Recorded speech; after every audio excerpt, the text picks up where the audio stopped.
Welcome to MakeItBigTraining.com. My name is Rich Sayer. And I'm Stu Hayes.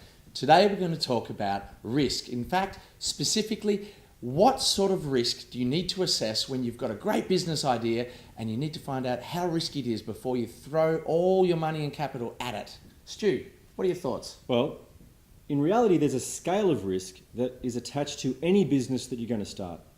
On one extreme, if you're starting a business from an industry that you know a lot about, and potentially you're even inheriting a company or a business from somebody else, the risk is about as low as it could possibly be. And what's on the high side then? Well, on the high side, you're going into an entirely new industry, something that doesn't exist in the first place.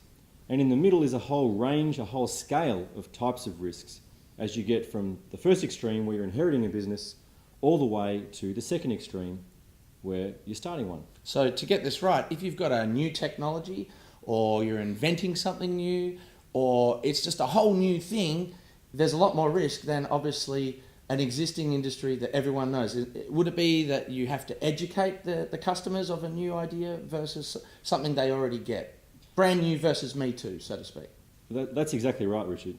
So at one extreme, if you've got a business that is established, it's got clients, it's got revenue coming in, and perhaps the owner is retiring and you work for that company, and the owner says, hey, I want to head out, so how would you feel about taking the ownership of the business off me?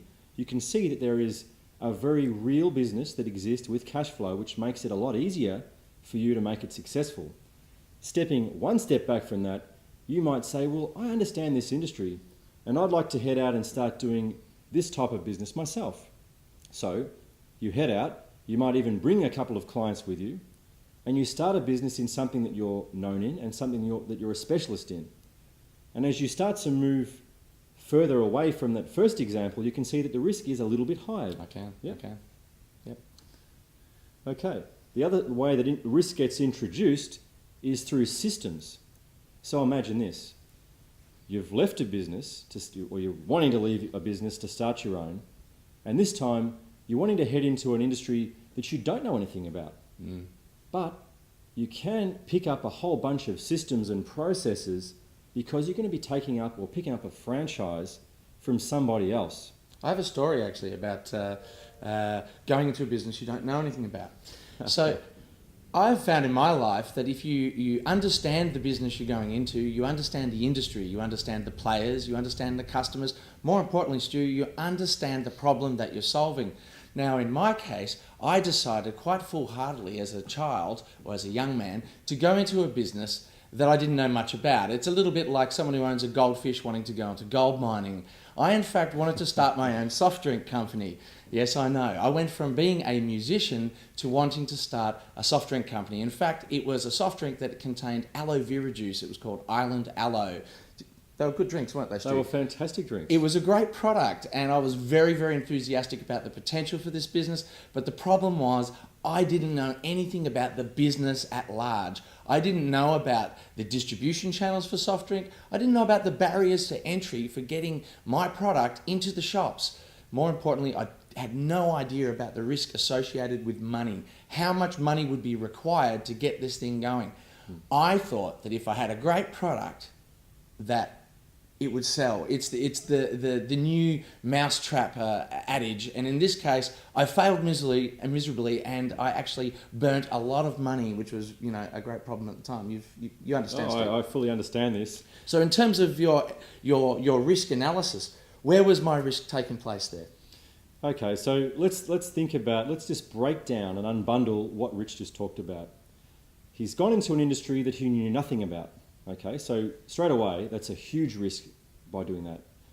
Separately, he went into an industry with some formidable competitors who are very well organised and have an industry that has very high barriers to entry. Would you agree? It is, and those competitors, the likes of Coca-Cola, they had a vested interest, I guess, in me not coming into the market, and they made it quite uncomfortable.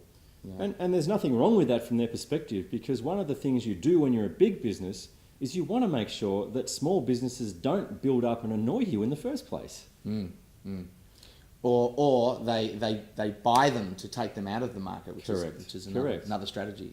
So let's think about the other risk areas that Rich had. So he went into an industry he didn't understand. He was competing against some formidable competitors.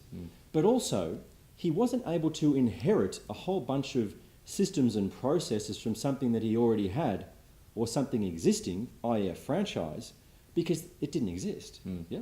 So that is very much the case. And I found myself floundering. I didn't know what to do, how to do it, or when to do it.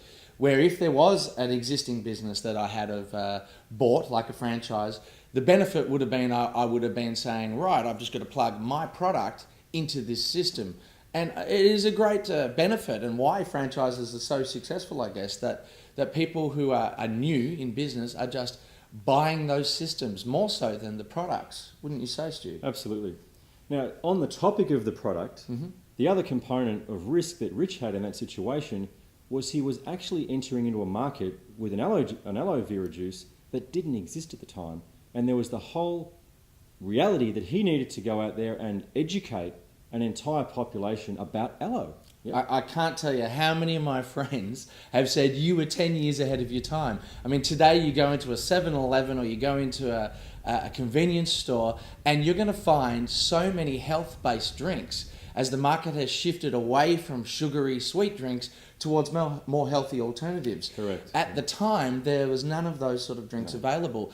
I think Red Bull had just come onto the market as an alternative to the Schweppes or Coca-Cola, mainstream Pepsi style soft drinks. So there was a big education curve, and I was interviewed by the local newspapers at the time, and they were quite fascinated by the idea of putting something like aloe vera juice, which is generally associated with sunburn or as a topical cream, into your body via a drink. And look, we were really proud of the product. It was fantastic. And sadly, once the business failed, my family enjoyed drinking the remnants of the stock.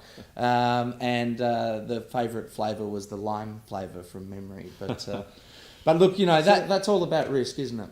Well, let's just go one step further, because in that scale of risk, and we're talking about the risk that's inherent in your idea, and you're looking at things like systems and processes, the competitors in the market, whether you understand the industry, whether customers would come with you, or whether it's an entirely new opportunity that doesn't exist and no one even knows anything about. But there is, of course, another way to help you mitigate the risk. And that is, of course, how much working capital do you have? Or how much working capital can you continue to drag in from another source, i.e. your job, or even a business partner, whilst you build the business? Now, I sense, Rich, and I seem to recall that was also another area of risk for you. Yes, look, at the time I definitely went in blinded by enthusiasm. I was so committed to my product, and I'm sure many of the viewers will relate to this. You get really excited about what you're doing and why you're doing it, and somewhere along the lines I didn't do due diligence. I put it down to youth. I've learnt some great lessons from this. In fact, some of these failures in my life have been the greatest lessons, and they've helped me create the successes that I've had today. Stu, I'm sure you've had the same experience. Success is a poor teacher. Look, unfortunately, but I agree with you, success has been a very, very poor teacher for me. And I also have this history of embracing things enthusiastically, and if they've been in the wrong direction, it's turned out to be very unfortunate and very expensive. However, let me give you one example of a situation of one of the businesses I put together where I was at the other extreme, and it was a very low risk scenario. We all like low risk. Tell us all about low risk, Stu. So in this situation, I put together a business that required 2 joint venture partners to work with me. And the 2 that I chose were, number 1, the huge multinational advisory firm Deloitte, and number 2, a huge national organisation in Australia who specialised in a particular skill set. Okay. Well, you were hanging with some good company there, Stu. That certainly lowers the risk, doesn't it? Well, it did, because it lowered the risk in 2 ways. Number 1, those 2 venture partners were able to introduce the new business to their customer base. Number 2, they were also able to make sure that the working capital requirements of the business were as low as they could be by allowing it to be housed and promoted through their networks. Right. So you had access to their resources. Correct. Their offices, staffing and infrastructure that exactly. that are often, and I found with my my previous example, that was a great big expense. It wasn't just about making the soft drinks, it was about storing them, having a forklift to lift them, packaging, staffing, having the phones, the fax, the computer, the website. All of these things are upfront costs that add to the risk before you're actually getting your first sale. As well as being very distracting. Now, I have to say to you that as a young entrepreneur, I had a natural tendency to want to own things and work with a very few number of people, okay? But as I matured, I started to realize how important it was to bring in alliance partners like Deloitte and have them participate in equity, and therefore be very enthusiastic in how they could support and help. So would you say then that having the right team lowers your risk? Having the right team is part of reducing the risk, because otherwise the risk is inherent by being you. You're the bottleneck and you're actually trapping the risk in your own capabilities. Well, there's no question about that, and even in the obvious way, which is that the questions that are asked of your business and the quality of them is directly proportional with the quality of your business. Right. By having alliance partners around you and people that are not afraid to ask you the tough questions, then the chances of your business thriving increase massively. Awesome. I want to thank you for staying with us. If you're interested in learning more about risk or have any questions regarding this, please just add your comments on the link below, and do subscribe, and we're going to send more information on business topics to help you. Thanks for being with MakeItBigTraining.com. We'll see you again soon.